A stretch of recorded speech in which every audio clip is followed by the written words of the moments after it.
again there, fellow YouTubers and ship geeks alike. This is your friend Commodore Urban here with a very special book review for you. What the? You want up here? Alright. Sorry. My dog wanted me for a little hide it, maybe. Hi. It's my Yorkie, Izzy. Oh, hi. Oh, I know.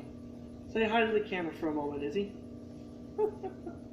Oh, can I do my book review real quick, please? Thank you. Anyway, because of the anniversary of the Edmund Fitzgerald is coming up here on the 10th of this month, which will be the 41st anniversary of the sinking of the iron ore freighter in Lake Superior, I figured it would be fitting to do a book review on the wreck of the Edmund Fitzgerald by Frederick Stonehouse, his 30th anniversary edition, which they have a 40th anniversary edition, which I haven't read yet. And basically, he details the history of the ship and details the last trip and the search for the Laker, and questions and everything that come up, and conclusions and recommendations and the continuing tale of the ship. And so basically the outline of the history of the ship, she was built, the Edmund Fitzgerald was the official number 2277437. She was built in 1958 as hull number 301 at the Great Lakes Engineering Works at River Rouge, Michigan. She was named for Edmund Fitzgerald, the then president of the Northwestern Mutual Life Insurance Company. Although he was supposed to have retired in 1960, they believed that was going to be a fine way of honoring him by naming this giant laker after him. And about 10,000 people came to watch the ship be christened by Mrs. Edmund Fitzgerald, the wife of the president of the company. And there's actually been a lot of things said about the ship, and I have something up here that says a little bit more about, I know a little bit. It said a lot of sailors on the Great Lakes considered the Fitz to be, a cursed ship. From the very beginning,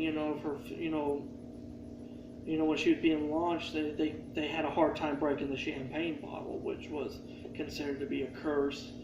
And then when she was launched, she hit the dock, banged up against the side of the dock when she was launched.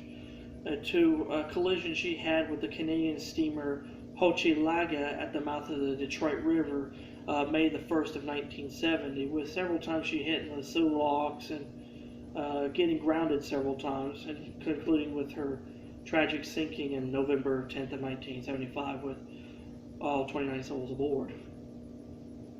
And there's actually a really nice picture of the launch right there if you can see it.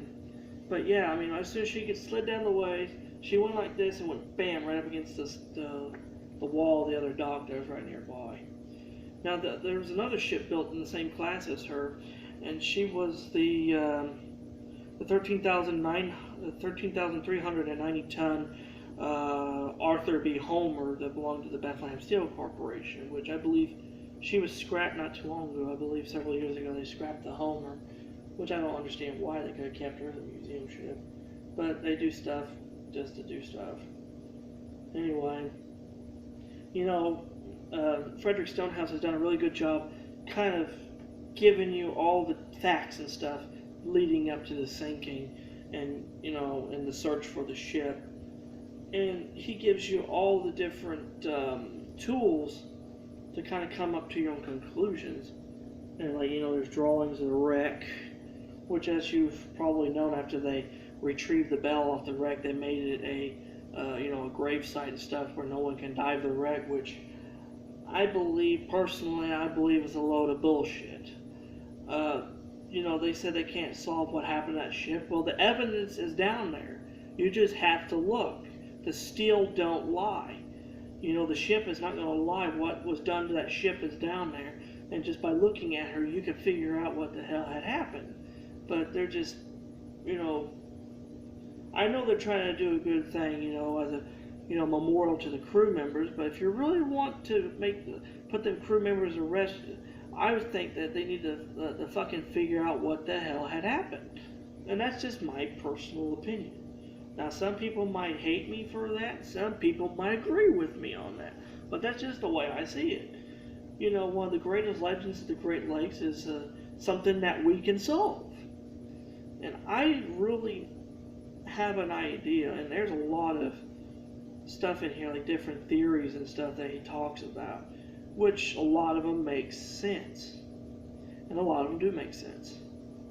See, there's different theories in here, like the Hanato theory, and Captain Bernie Cooper, and Captain Jesse B. Cooper's theory, or he's known as Bernie Cooper.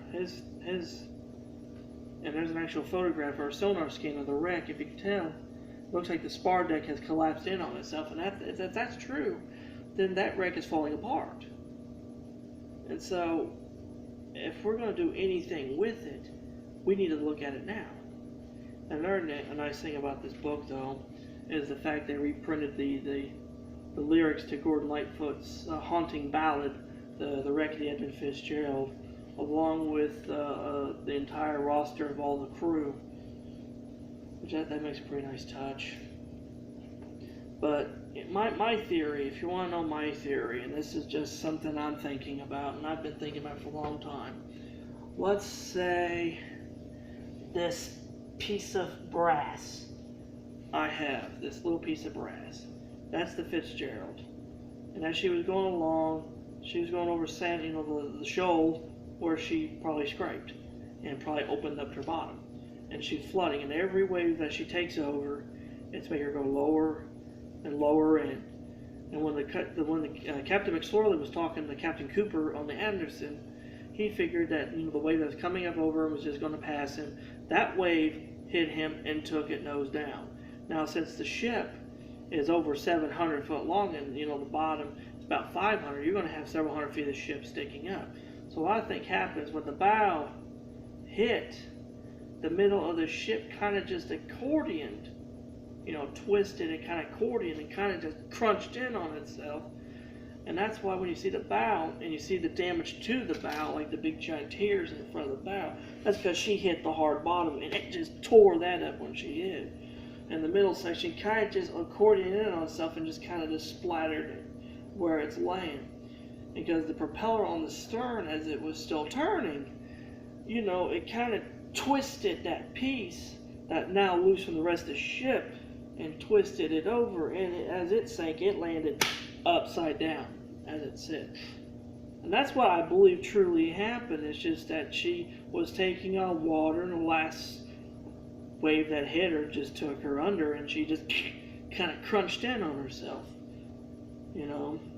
So that's what I truly believe would happen to it. But my overall review for Frederick Stonehouse's book, it is a classic. It is a must-read, and if you really love ships, it don't matter if you love what kind of ships you love, but if you love maritime history, you love Great Lake history, then the Wreck of the Edmund Fitzgerald is a must-own in your collection. So until next time, this is Commodore Urban saying, have clear skies and fair seas and smooth sailing. And I also want to send this as a tribute to the 29 lost souls that sank with her on the 10th of November of 1975. And God bless you, men, for a job well done.